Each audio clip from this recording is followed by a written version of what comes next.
Another edition of the Bullheaded Podcast. I'm with my fellas, Zoo and Peepers. What's up, man? Doing well, man. Some solid NFL games this past week. I know we got some matchups we're looking forward to. Should be a solid NFL topic today. We got some luxury NFL matchups. Yes, Thank you, NFL. These games that are coming up, man, I've been waiting a lifetime for these types of matchups, man. I can't wait. Arguably the top four offenses in the league facing off in all the championship games. Probably the right top now. Four offenses, if you look at it. Maybe not statistically, but weaponry is for sure there, let's be honest. Yes, sir.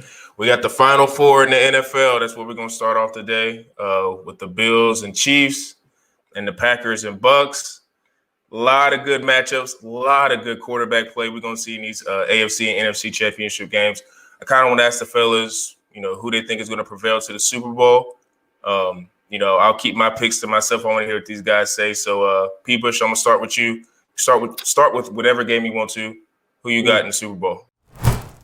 All right, so I'm gonna look at the Packers-Bucks first. I know the Bucks coming off a pretty big win against the Saints. Drew Brees. I'd hate to see that be his last performance. Embarrassing. It was pretty embarrassing at home field. He didn't even get to hear his name chanted for the last time. I know a lot of people have been talking about that. He left the door a little bit open in his press conference. But, man, Tom Brady, he couldn't let Drew go 3 for 3 in the year, as you and I predicted, Zoo. He was so obvious. It's going to be great. And Packers coming off a solid win against the Rams. I thought the Rams actually offensively played relatively well. They didn't make that many mistakes, but that defense just got manhandled, as everyone else has this year, by Mr. Rogers' neighborhood, man. That man is destroying defenses, no matter if you have Jalen Ramsey and Aaron Donald on that same team. Didn't matter. Came out with the win. Jair Alexander made it really hard for Robert Woods in that game. Josh Reynolds ended up with the most receiving yards for their team. I did not see that coming. Rams put up a good fight. I thought Cam Akers played well, but it gave us a marquee matchup, man. Bucks, Packers, Rodgers, Brady, first time meeting in the playoffs. Obviously never had a chance over the years, being in opposite conferences. Well, Brady had chances to meet Rodgers, but Rodgers never met him there. So can't really say much about that, Zoo. But I got the Bucks prevailing in this one, man. I think that they're going to have a field day running the ball with that Fournette and Rojo tandem. And the Packers have struggled against the run game. We know weather might be a factor in Lambeau. Always is. As you mentioned, pre-production, Zoo, here, you don't think Brady's going to have that much of a problem because playing in New England all those years, but his weapons might. I don't know. This could end up being a pretty big factor. I think the Bucks will prevail. I don't think just Jair Alexander can cover all those weapons, man. I really don't think he can. Man. This hurts me, man, because these types of games, man, this is the matchup I've been praying for a decade, man. And it finally has happened. I am super grateful that the Green Bay Packers had to play the Rams and Jared Goff. That was butt whooping, man. Aaron was injured. He had a rib injury. Wasn't as effective. Was on the bench half the time. He was a non-factor. Aaron Rodgers, he even missed some throws, man. He still had a good game. Devontae Adams, monster season. Aaron Jones taking care of business because, man, it was a butt whooping. 2 touchdowns. The game got boring, man. I thought the Rams were giving a little trouble, man. 6.5 point spread, a little closer than in my mind, but damn, 14 points, butt whooping. As a Packers fan, I am very proud of my man Aaron Rodgers for responding after drafting Jordan Love, man. He didn't give his brother any help in the first round, and the guy's back in the NFC championship game, man. Yeah. And this time, against the Buccaneers that did a butt whooping on Drew Brees, man. Made Drew Brees look old, man. Made Drew Brees look like he's about to go into retirement. Like, after that butt whoop, that pick? What are you doing, man? There's 3 of them. Dude, every time I saw a pick, I'm just like, damn. This is the Hall of Famer. Like Drew Brees was off of a Mike Thomas, the guy that got paid over $100 million. Non-factor, man. I didn't even think that guy showed up to the game because can't guard Mike. don't need to guard him. He got like 0 catches, man. It's embarrassing. You got an opportunity to make it to the NFC title game, and you have like 0 catches. Embarrassing. But man, let's not leave out Kamara too, Zoo. He did not have the best. I do not blame Kamara. They didn't feed him the ball, man. They didn't feed the beast. The Bucks are the number 2 rush defense in the league. So I mean, and the Saints were number 1. So it was kind of detriment to both running backfields in that game. But I don't know, man. I am not blaming Alvin Kamara, dual threat. He's been a beast all year. Yes. I blame Drew Brees as the QB. He's old, so I get it. Retire. Like, you had a Hall of Fame career. You got your money. You're one of the greatest QBs of all time. You have a Super Bowl. You don't need a second one. Like, no one's going to put you in the top 5 QBs of all time, even if you win a second Super Bowl. So you got some kids, you got a wife. Sit back home and have a good life, man. Congratulations, Drew Brees. Great career, but it's time to let it go. 3 picks. 3 picks in Jameis the Winston biggest game. Oh, Jameis Winston looked better than Drew Brees, man. He did. I'm just like, man. So thank you, Drew Brees, for throwing those 3 picks, because I got Brady versus Rodgers. Yes, hallelujah. But I am super, super conflicted. As a Green Bay Packers fan, now obviously I want to see my boy Rodgers to get another Super Bowl. So I want them to win. But then I got my brain thinking I picked the Bucs at the beginning of the year to go to the NFC title game and making it to the Super Bowl. So my picks versus my heart, my brain versus my heart. I'm going with my heart. Screw my brain. I want Rodgers to win another Super Bowl. I don't want Brady to win again. The guy's got 6 titles. He doesn't need another one. He's proved his thing this year. Bruce Arians, Bill Belichick. Okay, he did what he did on a COVID season, and the way he turned that franchise over from a 7-9 team to an 11-win team in one season. Impressive performance. I think it's one of his all-time great seasons. Throw over 40 touchdowns as a 43-year-old. Have mercy, man. Congratulations, Tom Brady. But hopefully Aaron Rodgers, Lambeau Field, I need a historical performance. I need a biblical performance. Like, he needs to get it done. This is a once-in-a-lifetime opportunity against the GOAT. So he got to get it done. If you beat the greatest QB of all time, the most accomplished, I would say the most accomplished QB of all time, and Tom Brady, we got a conversation. Because the teams are pretty equally matched up. But I think Brady's team. No, well, we'll have a conversation, man. What happened to Mahomes? Oh, Mo. He got another decade of balling, man. Rodgers, I give him probably 3 to 4 years of elite balling left before he hits that dreadful 40, 41 years old. So he's got to maximize now. He does. It's his best weaponry and arguably the best defense he's played with in a decade. I mean, like I mentioned, Jair Alexander has been making wide receivers look non-existent when he plays against them. They're on Jair Island, man. Like, that's how it's been. And they have a solid secondary, but I really do think that this game's going to come down to which defense can play better. I mean, we both know the offenses are great. They both can do it. They can, put the ball out to Devontae, put the ball out to Mike Evans, Godwin, whomever, Aaron Jones in the backfield. Aaron Jones might struggle a bit. This Bucs rush defense is pretty good. Unreal. It's going to all be on the back of Aaron Rodgers. He's going to need that biblical performance you said, Zoo. It's going to need to happen. This is going to be a great matchup. I think that playing in Lambeau will give the Packers a slight edge, but it's whether or not Tom Brady can just prove to the guys that, hey, man, it doesn't matter. If we can get open, I'm going to get you the ball.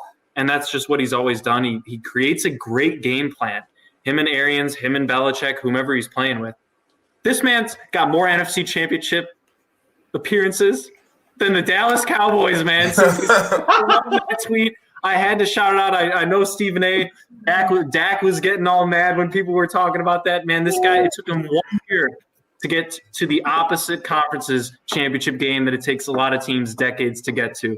That is something that is very impressive. Incredible. And I don't think he's going to let it slide. I honestly don't. I know Rodgers really wants this year. He wants to prove to the Packers. But I just think Brady, man, he's going for that 7. He just completely disregards everyone else. And that's a Michael Jordan, Kobe Bryant mentality, man. That's what makes him better than Rodgers will ever be. I'm speechless for saying that, man. Better? You think Tom Brady is better? He's more accomplished. Yeah, he got more more accomplished. rings. He got more Super Bowl MVPs. But better? Stop it, No. man. He's a better leader for their team. That's 100% true. He's a better Intangibles. I'm talking about tangibles, baby. Yeah, talent. The wheels, man. He got wheels on his legs, man. The arm strength, man. The Hail Marys, man. The audibling. This guy is a creative genius on the offensive end. He could do everything. Brady can't do everything. Because so he wrote on talent, is what you're saying, and Brady wrote on what? Bill Belichick was terrific. No, because he's with a different coach and he's doing the same thing. So you can't really make that argument anymore, especially if he wins this year. So Brady and Rodgers Rodgers is definitely more mobile. He's more talented. He's faster, more athletic than Brady is. But football fundamentals, that's like, you could say the same thing about Peyton Manning, dude. Peyton Manning was the same way, not very athletic. But most guys would rather play under Peyton Manning or Tom Brady than they would under Aaron Rodgers. I guarantee you that, because they know they're going to at least the championship game almost every year. Every single year, man. This is a hell of a matchup. I'm pumped to watch it. We haven't seen it ever besides in the regular season. It may spark conversation if he wins, but I really don't think so. Really don't. Definitely, man. So for my future goal, we got to talk a little about the Mahomes show, baby. What do you think about the AFC, which I call it the Patrick Mahomes Invitational now? Ain't the AFC anymore. This dude owns the AFC. He does. He really, and in such a short time span, it's ridiculous. I'd say, Andy Reid has to have the biggest set on him more than anyone. Going forward on 4th and 1 with your backup who's never played in a playoff game to seal the game, and he goes shotgun formation and passes on 4th and 1 and he converts it, man. Andy Reid, Tony, if you fooled Tony Romo, when Tony Romo was saying they're not going to run it, they're just going to call a timeout, run the clock down, and then Andy Reid and Romo gets it wrong, that was a ballsy play call. Got to give a shout out to Andy Reid on that one. He probably had a great cheeseburger that night, man. This all comes down to Mahomes, man. He's got to get independently cleared by a neurologist. I know he's looking as of Thursday when we're recording this. He playing. It's out of the Chiefs' hands, and that's something that they will do some doctoring of concussion reports if possible, man. They're gonna pay off the doctors. I don't care if he got symptoms or not. He's going to play. He should play, and I agree. He should play. Championship game. Yeah, it's the AFC Championship game. They have a chance to repeat. That's ridiculous in the NFL. You don't see it that often. It's really going to come down to Mahomes. If Mahomes is playing, then I think this game is going to be another hell of a game. Two great offenses playing against each other. Probably slightly better weather than up in Lambeau Field. Let's be honest, down there in Kansas City. But I'm going with the upset, man. I really think the Bills could pull this one out. And you want to know why? I have more faith. I think this is an interesting season because the Chiefs' defense has been playing very well lately. They've been playing relatively well, but the Browns were able to exploit that in many different ways. The Browns, they do have a great running game, as we all know. It's one of the best tandems in the league, and that obviously opens up a lot of opportunities that kept that game very close. If Mahomes hadn't gotten injured in that game, I still think it would have been about. It would have been a blowout. Are you kidding? Hennessy? You see that pick? Are you kidding me? I was screaming at the TV when I saw that pick, man. They had an opportunity to get an easy field goal. Guy chucks it up there to no man's land. He's playing like 500, waiting for someone to catch the ball. What the hell was that? He lucky, man. He pulled up that nice run with that 3rd and 14 run. That was clutch. I give him that. That was super clutch. And then he had the nice little 1 yard to like Tyreek Hill. I don't give him that credit for that. I give credit for the play calling. That was an easy pass. I'm sorry. That was an easy pass. But that run was unbelievable. But if it was Mahomes, they would have won by 2 tutties. Yeah. Yeah. You see the first drive of the play? His first drive of the play with 2 weeks off, tutty. Like it's nothing, man. It's nothing. It's a juggernaut, man. It really is. I will say the Bills' defense has looked pretty damn good. They shut down your Ravens, man. And absolutely shut down the run. That's going to be something. Obviously, the Chiefs are not a big running team. They don't really need to run. Their scheme's so freaking well on offense and that passing Travis Kelce gets open whenever he wants to. Tyreek Hill gets open pretty much whenever he wants to as well. I don't know why people don't double cover a man nicknamed Cheetah. I think that should automatically deem a double team every single play. But I do think the Bills, I think I'm picking the upset partially because I just want to see a different team. And that's a little bit of my heart. I love Josh Allen. I don't want him in the Super Bowl. Bills Mafia. Because I want historic battles. That's what I want. Historic. That's what you want. Mahomes, Rodgers. Mahomes, Brady. And they got Allen, Brady. Nah, it just loses the fire, man. Dude, Josh Allen had an unbelievable season on one of the best offenses that we've seen in a long time. I know. Nowhere. I thank him for my fantasy championship, but I want Mahomes in the Super Bowl, baby. Sure. You have about I would give a 60-40 chance that they're favored to win. Let's be honest. The Chiefs are. I'm picking the underdog. I know technically the Bucs are also an underdog, and that was my pick. I think it could be an underdog type year. We've seen underdogs in other sports during this COVID season, man. Look, Andy Reid, it's very possible that, he just absolutely destroys this Bills defense. We're going to have to wait and see. I think Josh Allen's going to have a hell of a game. I think he's going to end up having to run the ball a lot. I think that's going to be a key to them winning this game is him getting out of the pocket, spreading it, making them respect it so that he can get Stephon Diggs on those back end plays, man, going deep.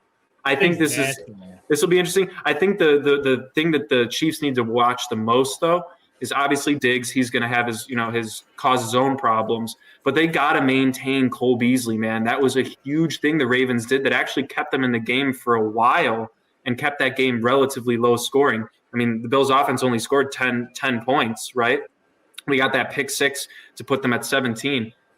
This is going to be a hell of a game, man. Another great matchup. If Chad Henne is at the helm, I'm sorry. I'm writing this game off immediately. It's going to the Bills. With Mahomes in the game, obviously I still got to keep the Chiefs favored, but I like the Bills, man. Yeah, I already know your pick, Zoo. Oh, yeah, too. I've been saying Chiefs all the way this year, man. Beginning of the season, I thought they could go undefeated. They lost one real game, but now they're going back to the Super Bowl. Like I said, man, back to back, baby. It's going to happen. It's the same exact team after a 1-year experience came back. No variables change. So I do not expect the results to change even against a really good Bills team because obviously if it was the Ravens, the team that I unfortunately picked, I bet on a man that can't throw a damn football, man. Threw a pick 6 in the red zone.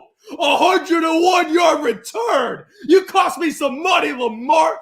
Embarrassing. I can't believe I picked the man that I said was doo-doo that can't throw against a man in Josh Allen with that nice throw that Diggs. Oh, come on, man. He's the better quarterback, man. I don't care Lamar got MVP. Josh Allen better than Lamar Jackson. He's just better. I think he's a better thrower. Even as a rusher, he could also run the football, man. He's a dual threat.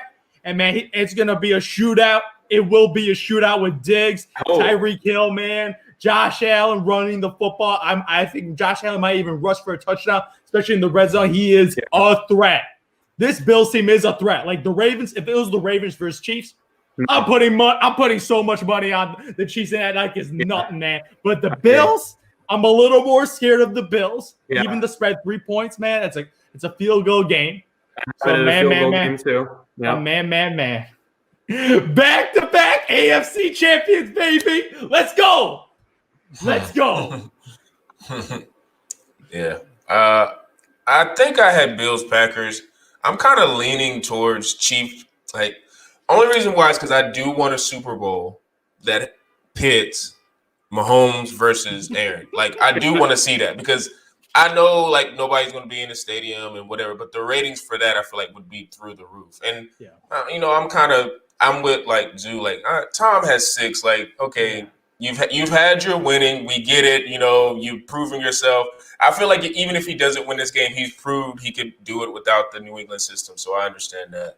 But just for entertainment value, it's almost like the new guard and the old guard because Mahomes and like Rodgers, especially Rodgers back in his like super prime, like he's in his prime now still, but like when he was athletically could run, he kind of reminds everybody of Mahomes. So it's kind of like a new guard, old guard type of thing. So I think it would bring the best out of Rodgers because, like you say, I think it puts. Man. They're both State Farm boys. Like, I feel like it would put Rodgers in a different stratosphere if he pulls it off. Like, it puts him in a If he you can cools start having Mahomes off, that's going to put he him in a beats way. Mahomes, In that a would be shootout? big. In a shootout. Yeah. It would have to be.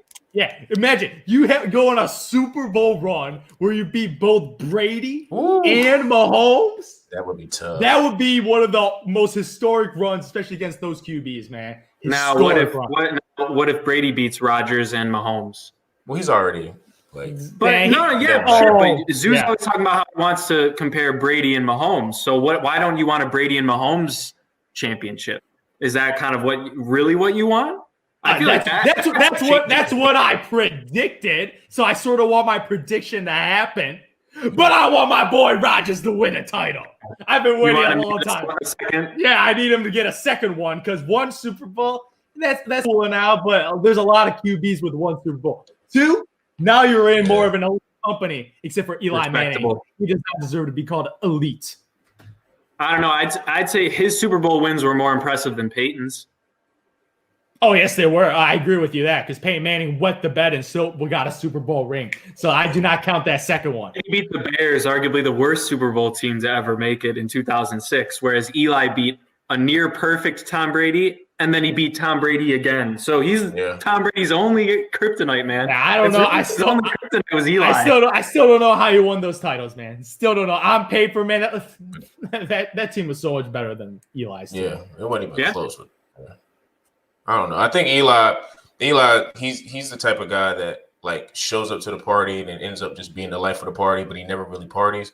Like I feel like Eli went to the Super Bowl twice, was like doing whatever, ended up winning 2 Super Bowls, and it's probably gonna be a reason why he makes a Hall of Fame, which I don't think he's a Hall of Famer. It's just off the stats, but that's another conversation for another day. Let's switch to the NBA. Like I said, NBA still kicking into gear. I think a lot more people are going to focus on it when the NFL playoffs end, but it's been a couple of teams you're kind of looking at, like you wonder where they are right now. The Miami Heat, of course, after the dominating bubble performance, they kind of, I guess trying to catch their wind, not sure what they're doing. And, they're out of the playoffs, man. Yes, it's looking weird for the Heat. 13 games, man. And the Mavs, who I'm not too, and like that's another team that I'm not too concerned about them because of the Luka dynamic, but it's 2 teams that I see that. Kind of wondering if they're going to pick it up. So I'm going to start with you, Zoo. Who's been your most disappointing NBA team? For me, man, it's got to be the Dallas Mavericks, man. 7-7, and they lost to the Chicago Bulls twice, man. The Bulls swept them this year. And my team, I might love them, but they ain't that good, man. They're at best a 500 team, at best. So they swept them, even with Kristaps Porzingis back from injury now, finally. But like Luka Doncic, Porzingis, 7-7. I have them as a top 4 seed right now, right? So top 4 seed projection, Luka MVP. Obviously, if you're a 500 team, you ain't gonna win no MVP. You don't deserve no MVP trophy if you go 500. So right now, but I feel like you got Kristaps Porzingis back, get that chemistry back, but they're making playoffs. So there's no fear of them missing the playoffs. So I'm not that fearful of them. So, but as a team, man, but I got to also shout out the Denver Nuggets, too. 7-7. Like, I know Porter Jr. is injured, but damn, like 7-7 after that performance against the Clippers?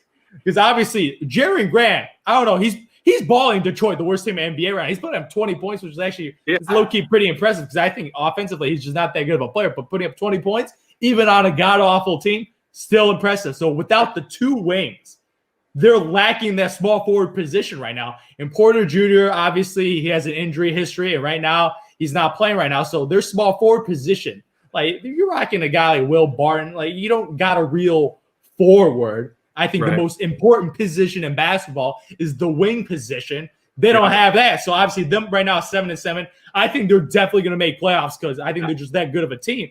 But as a start, 7-7 for those 2 teams, disappointing, man. Rough, man. And Zoo, those are 2 that I wanted to shout out. I almost removed the Mavericks just because they've actually been playing relatively well now that Kristaps is back. I mean, like you both have mentioned in the past, Luka's averaging nearly a triple-double. I think he's like a half an assist away or something like that a game. Kristaps had a nice game last night, dropping 27. He's starting to play well. I think they've won 6 of their last 10. So definitely on the up and up. I think the Nuggets are as well. My biggest thing is Jamal Murray only averaging 19 and 4 assists on 44% shooting, man. That's to me is not a huge all-star, factor. man. He's not. No, after that godly bubble performance, I can't believe it. He's got to step up, like we said, early in the season. Them losing Torrey Craig and Jeremy Grant, I know we've mentioned this on past podcasts. That was their two best wing defensive players. They have moved into the bottom 10 in both offense and defense bottom 10 in defense this year, which to me, that's a big thing because defense was kind of what they, hung their hat on against the Clippers to keep them in that series coming back 3-1. It's a big loss for them. Mavericks, like I said, slightly disappointing, but man, this Miami Heat, oh man, I had them possibly getting to the Eastern Conference Finals this year. It's early, it's rough. Ooh, they ain't making it back. They're just not that talented, man. I love Jimmy and Bam. Well, the rest of the only roster played 6 games. I mean, you have to remember. I give you that. He's not played in 2 weeks. That's a big thing. They've lost, I think, the majority of their games in that stretch. Tyler Hero moving to the starting position. I do like that move. Bam's having a hell of a year, especially offensively. I think he's averaging almost 20 a game, actually. But, man, they just got to get healthy. They have, I think, right now 7 players on the health and safety list. So they just kind of got to get their entire team together, whoever's going to step up and lead and just say, guys, we got to lock this in because maybe they're just having a little finals hangover or something like that, even though they lost. But they got to make a little bit of a comeback, man, because like you said, I'm not worried about them making the playoffs either, especially with the extended play-in playing tournament, especially with the play-in tournament. Yeah. If you look at the bottom of the East, like you got the Cavs, Hawks, and the Knicks in the playoffs right now, and those 3 teams, god awful. I'm sorry. Shout out to Tom Thibodeau, who's coaching an elite defense of the Knicks. Like they're holding teams in the 80s and 90s in a league where you got scores just getting 112, 110s and 120s. They're holding people in the 80s and 90s. Shout out to Tom Thibodeau, man. Hopefully he doesn't overwork anybody. Let's be honest. There's no one to overwork, man. If you make the playoffs in the East, impressive. The New York Knicks making the playoffs? Yeah. Stephen A will be happy. Oh, he will be, man. And shout out to the Cavs, too, man, for beating the Brooklyn Nets. Yeah, that was a good game. Dude, Colin Sexton? Woo! Yeah, man. Boy, nasty. Dude, that step back 3? What the heck, man? Colin Sexton looking like Kyrie Irving out there, man. Yeah. He's even wearing Kyrie's old number on. Shoes. Dude, dropping 40 points against the Nets, man. That's an incredible performance. But if the Heat miss the playoffs and have one of those 3 teams, Atlanta too, man. I'm sorry, they're a young team, man. They are not a playoff team. So if one of those 3 teams drops out, Miami Heat, they better make it. They better make it. Well, man, looks a little embarrassing. It does. That would be one of the worst back-to-back seasons. Obviously, the bubble, we've asterisked this a bit in the past. Mm-hmm. It was a weird year. Could have been a fluke, very possible. I still think that they'll make the playoffs. That's not bad. I do got to give a quick shout-out to Steve Nash for single-handedly bringing down Trae Young's free throw attempts, man. I thought that was pretty detrimental to the Atlanta Hawks, calling out Trae, saying, you just lean back into players, man, and that's how you get all your fouls. His free throw attempts have been cut in half, and his points per game have dropped by nearly 10 points a game since Steve Nash said that. I know that was as of a couple days ago. I just thought that was hilarious, man. The Hawks, they kind of got to keep it together, but look, man, once again, I think we're only 13, 14 games into the season, so a long way to go. I think all those 3 teams we just talked about, though, I think they're all going to end up making the playoffs. But remember, man, this year's a shortened season. So now those games matter just a little more now. So there's every game, man. Teams have about 58, 59 games left. That's a decent amount. It's about 20%, man. So they're only about 20% through the season.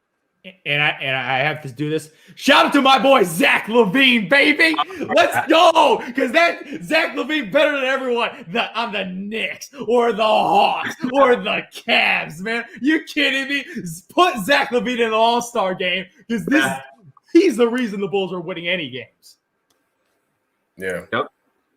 I think out of those teams like the Mavs, Nuggets, and Hawks, teams like that. I think one thing people don't really talk about is, and they don't watch this team with the Detroit Pistons, but Jeremy Grant's been freaking balling. So, like, I was thinking the other day, like, I wonder if they would have, I guess, paid him his money, because I know they love They Michael offer Porter the Jr. same amount. They offer the same amount. He just wanted a bigger role. A different role. I think if they would have gave him that, like, I guess, role, I wonder if they could be more of a contender, just based off, I know they love Michael Porter Jr., but like, when I was watching, like, a couple of Jeremy Grant highlights, I would have never thought he could do all the stuff he was doing. So it's like, I feel like that could have made, and plus he brings an aspect of defense that I like. So, like, I wonder if they would have kept him, how they would have looked, because with him giving, the ability to play more. But, I think that's one of the things with the Nuggets. Like, they're going to make it, but I just think this year they're probably going to, like, be more of a first-round nail-biter. Lakers in 5. Yeah, I feel like the top 4 teams are going to wipe whoever's out. So, yeah. That Jeremy Grant loss, I mean, he's putting up 25 a game right now. He's a big – this man's coming out of nowhere. He doesn't care he's on the Pistons. He's thinking, if I'm here for, a handful of years, we'll get slightly better year over year. I'm in the East. It's possible that could have been in his decision too. Teams have more money to spend in the East, arguably, than in the West, let's be honest right now. But, yeah, this Nuggets team, they're going to have to do something. I don't know, maybe if they'll make a trade or do something just to try and get a 3-and-D guy there. Like a Nicholas Batum, obviously, not him, but a similar type of player, just to solidify that defensive end most importantly. Because that who they need? Do you know who they need? Oriented. They could use a healthy Otto Porter on that team. Really could, that's not – Bulls should, get that off the Bulls first round pick, Otto Porter, send him out. Bye-bye. Send him out. Yeah, I don't know who Denver's going to give for Otto Porter. I don't care. Expiring second rounder or something. I don't care. Yeah. Give me a first round pick and we good, man. Give me a first round pick. No. If you call me asking for a first round pick for Otto Porter, I'm hanging up the phone. And I'm unplugging it from the wall if it's, a cable. But that'd be AK working with his old team, Zeus. Oh, so yeah, that is true. Pull something done. Bulls GM's the old Denver GM.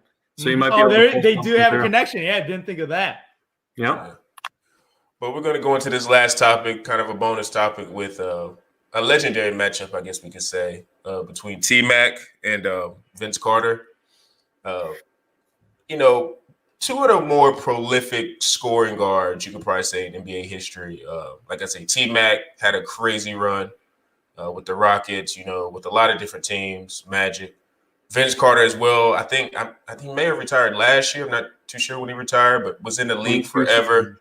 Yeah, 22 seasons, was just killing, I remember him when I was a kid when he played for the Nets. So that was pretty cool times watching him dunk and stuff. But going to ask the guys who they think is the better player, who they think had the better career, who would they go with, whatever. So, P-Bush, I'm going to let you finish it off tonight, man. Who you got?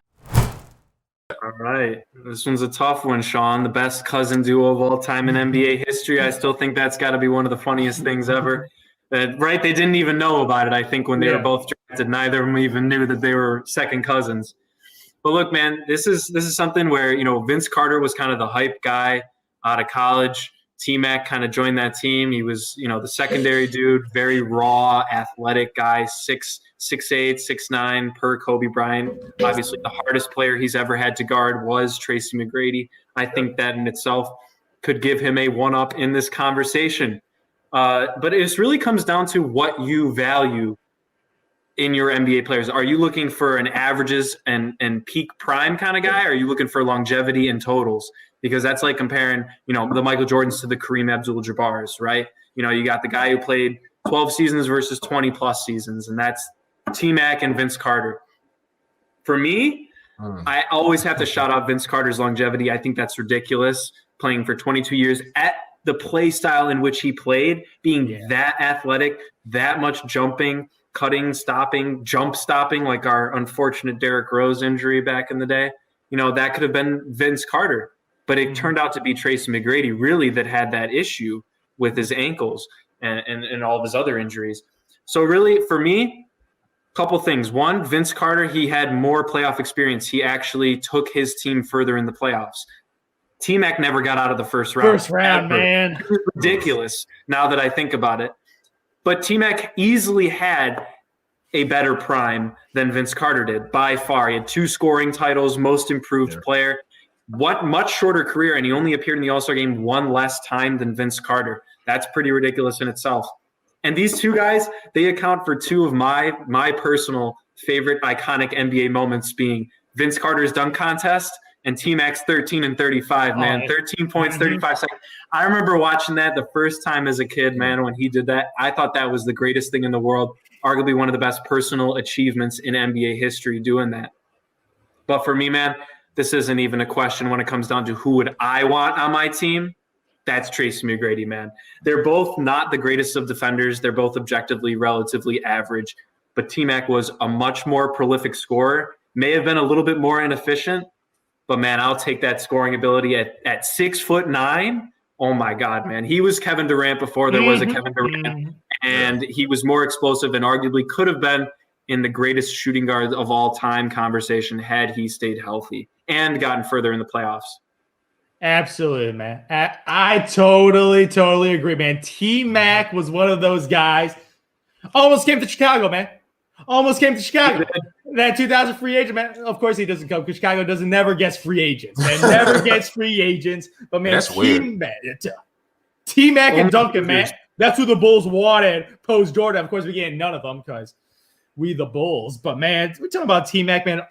This guy was an all-NBA guy consistently. First team twice, and this is with Kobe Bryant in the league, right? So you got a spot that's been locked out for a decade, right? So that he got beat out guys like D Wade and out there, Vince Carter, man, Vince Carter, Steve Nash, all those guys, MVPs out there, all NBA second team 7 times. So this guy was making all NBA pretty much for an entire decade, man. In the 2000s basketball, and as you mentioned, man, Kobe Bryant said he was the hardest guy he ever guarded. So I believe in Kobe Bryant, man. And like 6'9" defender. Yeah. Oh, yeah, man. Dude, yeah, 6'9" guy, shooter, averaged 33 points 1 year, man. One of the all-time great scoring seasons, man. Man, he almost pulled off one of the greatest upsets in NBA history in the first round when he went up 3-1 against that Detroit Pistons team, man. And of course, but he had the head coach, a.k.a. Doc Rivers, the guy that chokes every 3-1 lead. Man, I blame Doc Rivers for every choke job for his playoff team. And that's embarrassing, man. It did not happen once, twice, but 3 times, man. And he had all-time players on those teams. Yeah. He had Hall of Famers. He had All-Stars, but he couldn't get it done because I don't know what happens, man. I think Doc Rivers, man, that hoarse voice, man, he's just choking, man. He's just choking in those Game 7 moments, man. That's why his voice is so bad. Stupid Doc Rivers, man. And you know what? I'm gonna go on a change by hating on Doc Rivers. Philadelphia ain't getting anything done this year, man.